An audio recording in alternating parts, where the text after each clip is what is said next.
Hi friends, Loan Tech channel ku ungalai na welcome பண்றேன். இன்னைக்கு இந்த வீடியோல நம்ம என்ன டாபிக் பத்தி பார்க்க போறோம் அப்படி பாத்தீங்கன்னா personal loan எடுக்கறோம் அப்படினா நான் personal loan எடுக்க போறேன். நான் இவ்வளவு salary வாங்குறேன். எனக்கு இவ்வளவு loan தருவாங்க.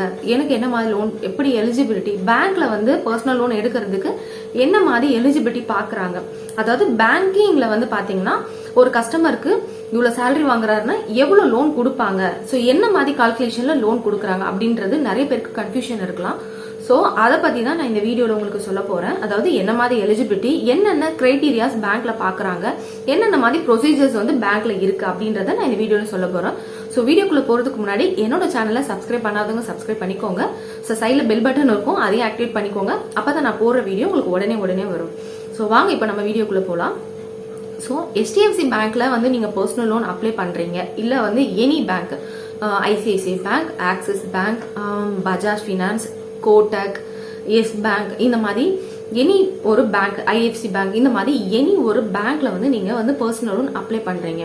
சோ பர்சனல் லோன் அப்ளை பண்றதுக்கு ஃபர்ஸ்ட் நம்ம என்ன பண்ணுவோம், எனக்கு இப்ப லோன் தேவைப்படுது அப்படின்னா நான் இதுக்கு முன்னாடி போட்ட வீடியோலயும் சொன்னேன், ஃபர்ஸ்ட் நம்மளோட சேலரி அக்கௌண்ட் என்ன பேங்கோ அங்க நீங்க ஃபர்ஸ்ட் ப்ரிஃபரன்ஸ் கொடுங்க. அந்த பேங்க்ல நீங்க ஃபர்ஸ்ட் அப்ளை பண்ணுங்க. ஏன்னா நம்ம சேலரி அங்க கிரெடிட் ஆகுறதுனால நம்மளுக்கு ரேட் ஆஃப் இன்ட்ரெஸ்ட் கம்மியா இருக்கும், நம்மளுக்கு ஃபியூச்சர்ஸ் பெனிஃபிட்ஸ் எல்லாமே அந்த பேங்க்ல தான் அதிகமா இருக்கும். சோ ஃபர்ஸ்ட் நம்ம என்ன பண்ணுவோம், நம்மளோட சேலரி அக்கௌண்ட் பேங்க்ல அப்ரோச் பண்ணுவோம். சோ அங்க லோன் கிடைக்கல அப்படின்றப்பதான் நம்ம வெளியில அதர் பேங்க்லயோ இல்ல என்னோட ஃப்ரெண்டு ஆல்ரெடி எடுத்திருப்பாரு, நம்ம அவர்கிட்ட கேட்டு அந்த மாதிரி ரெஃபரன்சஸ்லயும் இந்த மாதிரி நம்ம போவோம்.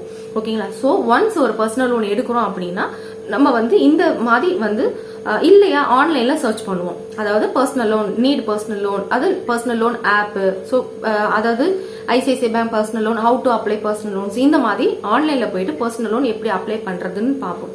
சோ அப்ளை பண்றதுக்கு என்ன பண்ணுவோம், இல்ல நம்மளுக்கு அப்படி அப்ளை பண்ணதுக்கு அப்புறமா என்ன வரும், அவங்க கிட்ட இருந்து நம்மளுக்கு கால் வரும். இந்த மாதிரி நீங்க ஆன்லைன்ல அப்ரோச் பண்ணிருக்கீங்க சார், உங்களோட டாக்குமெண்ட்ஸ் எங்களுக்கு வேணும், அந்த டாக்குமெண்ட்ஸ் நாங்க லிஸ்ட் சொல்றோம் சார், நீங்க மெயில் ஃபார்வர்ட் பண்ணுங்க அப்படின்ற மாதிரி உங்களுக்கு ஒரு கால்ல உங்களுக்கு சொல்லுவாங்க. சோ அப்படி உங்களுக்கு கால்ல சொல்லும் போது நீங்க அவங்க கேட்கிற டாக்குமெண்ட்ஸ் எல்லாம் நீங்க ஃபார்வர்ட் பண்ணுவீங்க. சோ ஃபார்வர்ட் பண்ணதுக்கு அப்புறம் பேங்கிங்ல என்ன மாதிரி பாலிசிஸ் பாக்குறாங்க, என்ன மாதிரி ப்ரொசீஜர்ஸ் இருக்கு, லோன் அப்ளை பண்ணதுக்கு அப்புறம் பேங்கிங் சைட்ல என்ன நடக்குது அப்படின்றத நான் உங்களுக்கு சொல்றேன். சோ இப்போ நீங்க HDFC பேங்க்ல அப்ளை பண்றீங்க. Example HDFC bank, mostly all over எல்லா பேங்க்லயும் இதே தான். சோ நான் HDFC பேங்க் உங்களுக்கு ப்ரிஃபரன்ஸா ஒரு எக்ஸாம்பிளுக்கு சொல்றேன். சோ இப்போ நீங்க HDFC பேங்க்ல டாக்குமெண்ட்ஸ் கேக்குறாங்க, நீங்க ஆன்லைன்ல உங்களோட டாக்குமெண்ட்ஸ் உங்க அபிஷியல் ஐடில இருந்து ஃபார்வர்ட் பண்ணிடுறீங்க. அதுவும் நீங்க டாக்குமெண்ட் ஃபார்வர்ட் பண்ணும்போது நீங்க நல்லா செக் பண்ணிக்கணும். நார்மலா ஒரு ஜிமெயில் ஐடியில டாக்குமெண்ட்ஸ் கேக்குறாங்க அப்படின்னா நீங்க ஃபார்வர்ட் பண்ணக்கூடாது. எந்த ஐடியில இருந்து அவங்க கிட்ட டாக்குமெண்ட்ஸ் நீங்க ரிக்வயர்மெண்ட் வேணும் அப்படின்னு கேக்குறப்ப அது கண்டிப்பா ஒரு பேங்கிங் ஐடியா இருக்கணும். hdfcbank.com அப்படின்னு முடியணும், இல்ல ICICIbank.com அப்படின்னு முடியணும். சோ அதுதான் ஒரு பேங்கிங் ஐடி. அந்த ஐடிக்கு நீங்க உங்க பர்சனல் டாக்குமெண்ட்ஸ் நீங்க ஃபார்வர்ட் பண்றீங்க உங்க அபிஷியல் ஐடியில இருந்து அப்படின்னா ஃபர்தரா அந்த சைட்ல, அதாவது பேங்கிங்ல என்னென்ன பாப்பாங்கன்றது சொல்றேன். ஃபர்ஸ்ட் நீங்க அனுப்பிச்ச டாக்குமெண்ட்ஸ் அவங்க ஸ்கேன் பண்ணுவாங்க. ஸ்கேன் பண்றதுக்கு உங்ககிட்ட கால் பண்ணுவாங்க. சோ கால் பண்ணி அந்த ஸ்கேனிங் ஃபார்மேட் இருக்கு, அதுக்கு ஃபர்ஸ்ட் பாத்தீங்கன்னா உங்களோட ஆதார் OTP கேட்பாங்க. ஆதார் அத்தன்டிகேஷன் வேணும். உங்க மொபைலுக்கு நாங்க ஒரு ஆதார் நம்பர் சென்ட் பண்றோம், அதை நீங்க கொடுங்க, நாங்க உங்களோட அப்ளிகேஷனை ஆன்லைன்ல லாகின் பண்றோம்னு சொல்லுவாங்க. சோ உங்க டீடைல்ஸ் எல்லாம் ஃபில் பண்ணிட்டு ஆன்லைன்லயே அவங்க மேனுவலா ஃபில் பண்ணிடுவாங்க. ஃபில் பண்ணிட்டு ஆதார் OTP கொடுப்பாங்க. சோ இது கொடுத்ததுக்கு அப்புறம் அப்ளிகேஷன் ஃபார்ம் சப்மிட் ஆயிடும். இப்படி நீங்க சப்மிட் பண்ண உடனே உங்களுக்கு ஒரு மெசேஜ் வரும். மெசேஜ்ல என்ன வரும்னு பாத்தீங்கன்னா நீங்க எவ்வளவு லோன் அமௌண்ட் அப்ளை பண்ணிருக்கீங்களோ சோ அந்த லோன் அமௌண்ட் உங்களுக்கு போட்டு லோன் ப்ரீ அப்ரூவ்ட் ஆயிருக்கு அப்படின்னு சொல்லிட்டு லோன் அமௌண்ட் 5 lakh அப்ளை பண்றீங்கன்னா 5 lakh has been pre approved அப்படின்ட்டு வரும். கீழே ஒரு லிங்க் வரும். சோ இதுதான் பாத்தீங்கன்னா அதுல உங்களுக்கு அப்ளிகேஷன் ஐடி இருக்கும். இதுதான் பாத்தீங்கன்னா உங்களோட லாகின் மெசேஜ். லாகின் பண்ணிட்டாங்க, அதுக்கான ஒரு மெசேஜ். சோ லாகின் ஆயிடுச்சு ஃபைல். சோ நெக்ஸ்ட் என்ன ஆகும் அப்படின்னு பாத்தீங்கன்னா லாகின் ஆன உடனே உங்களுக்கு அதாவது உங்களோட சிபில் ரன் ஆகும். லாகின் ஆன உடனே உங்க சிபில் ரன் ஆகும். சிபில் ரன் ஆன உடனே உங்களோட சிபில்ல இப்ப நீங்க பிரசன்ட் அட்ரஸ் ஒன்னு கொடுத்திருப்பீங்க இல்லையா ஃபார்ம்ல ஃபில் பண்றதுக்கு, இப்ப நீங்க ஸ்டே பண்ணிருக்க வீட்டு அட்ரஸ் கொடுத்திருப்பீங்க. அதாவது நான் இப்ப பிரசண்டா தங்கியிருக்க அட்ரஸ் இது அப்படின்னு ஒரு அட்ரஸ் கொடுத்திருப்பீங்க. சோ இந்த அட்ரஸ் உங்களோட சிபில் ரெக்கார்ட்ல எங்கன்னா மேட்ச் ஆகுதான்னு பாப்பாங்க. அதாவது சிபில் ரெக்கார்டு, சிபில் எடுக்கும் போது சிபில்ல சில அட்ரஸஸ் இருக்கும். ஒரு 4 அட்ரஸ் சிபில்ல மேட்ச் ஆயிருக்கும், சிபில்ல மேப் ஆயிருக்கும். ஸோ அந்த சிபில்ல மேப் ஆயிருக்க அட்ரஸ் வந்து இப்போ நீங்க இருக்கிற பிரசன்ட் அட்ரஸா இருக்கு. உங்களோட ஆதார் கார்டுலயும் அதே அட்ரஸ் தான் இருக்கீங்க. அதாவது நீங்க ஆதார் கார்டு கொடுத்துருப்பீங்களே அந்த அட்ரஸ்லயே தான் நீங்க இப்ப ஸ்டே பண்ணிருக்கீங்க. தென் வந்து உங்களோட சிபில் ரெக்கார்ட்லயும் அதே அட்ரஸ் தான் இருக்கு. அப்படின்றப்ப உங்களுக்கு சிபிவி அப்படின்னுவாங்க. அதாவது கஸ்டமர் பாயிண்ட் வெரிஃபிகேஷன் அப்படின்றது, அதாவது உங்களோட வீட்டுக்கு ரெசிடென்ஸ் வெரிஃபிகேஷன், அதாவது சிபிவி கஸ்டமர் பாயிண்ட் வெரிஃபிகேஷன் வந்து உங்களுக்கு வந்து வேவ்ட் ஆயிடும். ஓகேங்களா? ஸோ அதாவது நீங்க ஆதார் கார்டுலயோ இல்ல சிபில்லயோ இப்ப இருக்கிற வீட்டு அட்ரஸ் வந்து மேப் ஆகணும். மேட்ச் ஆச்சு அப்படின்னா உங்களுக்கு சிபிவி வேவ் ஆயிடும்.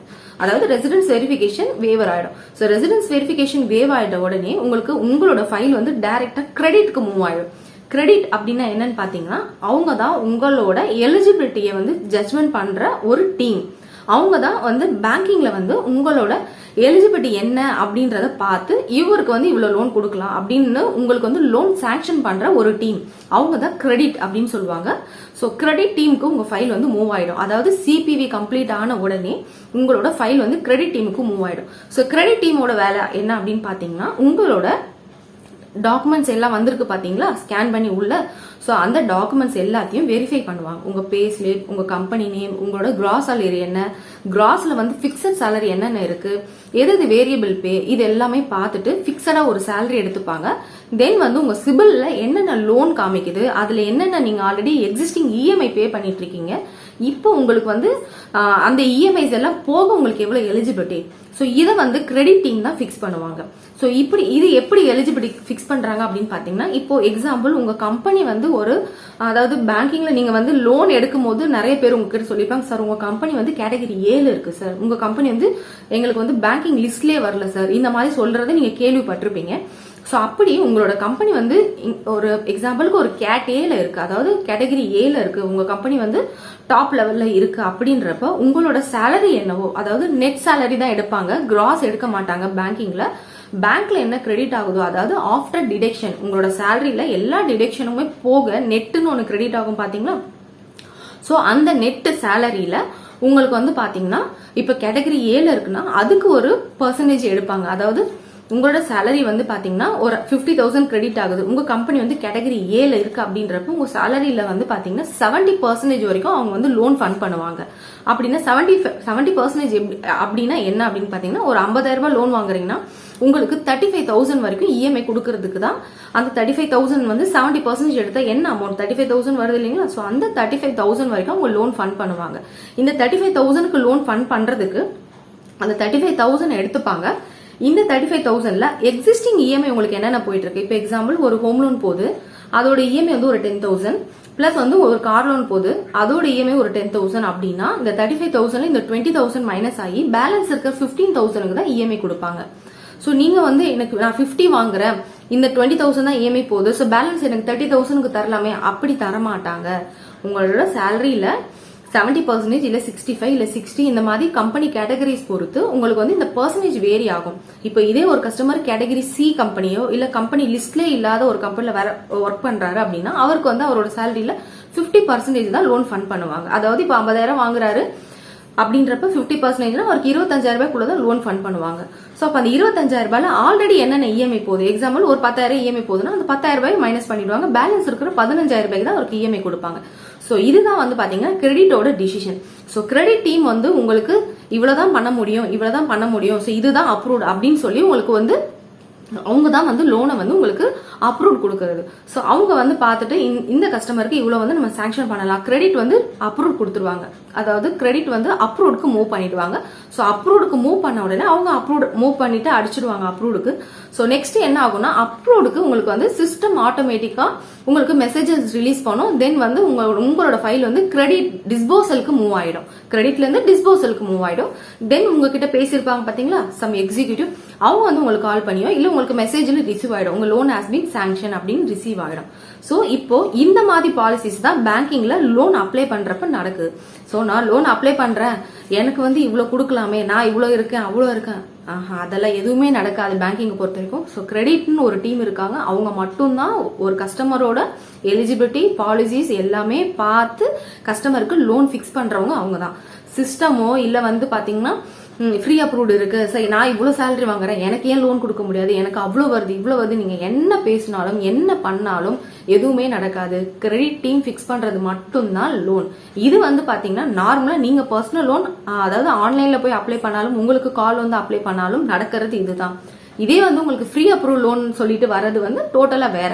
அது என்னன்னு பாத்தீங்கன்னா உங்களுக்கு ஃப்ரீ அப்ரூவ்டு அப்படின்ற ஒரு மெசேஜோ இல்ல ஃப்ரீ அப்ரூவ்னு கால் வந்தாவோ அது வந்து என்னன்னு பாத்தீங்கன்னா சிஸ்டமே ஆட்டோமேட்டிக்கா உங்களோட டிரான்சாக்ஷன் பார்த்து இவருக்கு வந்து இவ்வளவு எலிஜிபிலிட்டி இருக்கு, இவருக்கு வந்து இவ்வளவு எலிஜிபிலிட்டி இருக்கு அப்படின்றது சிஸ்டம் வந்து கொடுக்குறது. அது வந்து ரேட் ஆஃப் இன்ட்ரெஸ்ட் கண்டிப்பா அதிகமா தான் இருக்கும். ஏன்னா ஃப்ரீ அப்ரூவ்டு அப்படின்னாலே என்னன்னா வித்தவுட் டாக்குமெண்டேஷன், நீங்க எங்க வேலை பாக்குறீங்க, என்ன பண்றீங்க, எதுவுமே கேட்காம வித்தவுட் டாக்குமெண்டேஷன்ல தரப்ப கண்டிப்பா ரேட் ஆஃப் இன்ட்ரெஸ்ட் அதிகமா தான் இருக்கும்.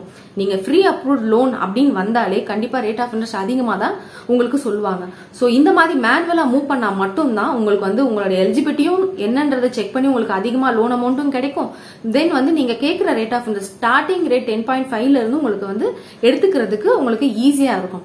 ஸோ ஒரு பேங்க்ல நம்ம லோன் அப்ளை பண்றப்ப இந்த மாதிரி ப்ரொசீஜர் தான் பேங்கிங்ல நடக்குது. ஸோ இது வந்து எனக்கு தெரிஞ்சு உங்களுக்கு கிளாரிட்டியா புரிஞ்சிருக்கும்னு நினைக்கிறேன்.